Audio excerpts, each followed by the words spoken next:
Praise lord. దేవుని నామానికి మహిమ కలుగును గాక.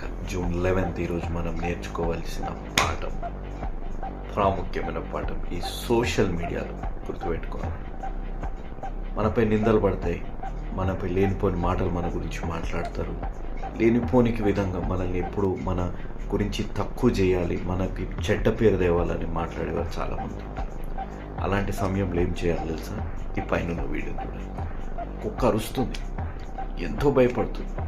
ఎంత భయపెడుతుందంటే అంత భయపడుతుంది. చిన్న పిల్లవాడు ఏం చేశాడు? నోటిని అదుపులో పెట్టుకున్నాడు, ప్రశాంతంగా పేషెన్స్తో నడుచుకుంటూ వెళ్ళాడు. లోపల భయం అయితే భయం అవుతుండొచ్చు, కానీ పేషెన్స్గా ముందుకు సాగాడు. కుక్క ఏం చేసింది? వెనకకి వెళ్ళిపోయింది. ఈరోజు నా జీవితాల్లో కూడా నిందలు పడతాయి, సొంత వారి బాధ పెడతారు, సొంత వారే అవమానిస్తారు, సొంత వారే మనకు చెడ్డ పేరు రావాలని ఏదో ఒకటి మాట్లాడుతుంటారు. ప్రాముఖ్యంగా ఈ సోషల్ మీడియాలో ఉన్న పరిస్థితుల్లో మనం గమనిస్తే జెన్జీ, ఈ మిలీనియల్ జనరేషన్లో ఏది పడితే అది ఇష్టం వచ్చినట్టు మనం మాట్లాడచ్చు, ఇష్టం వచ్చినట్టు వీడియోలు అప్లోడ్ చేయొచ్చు, లేకపోతే ఏదైనా చేయొచ్చు.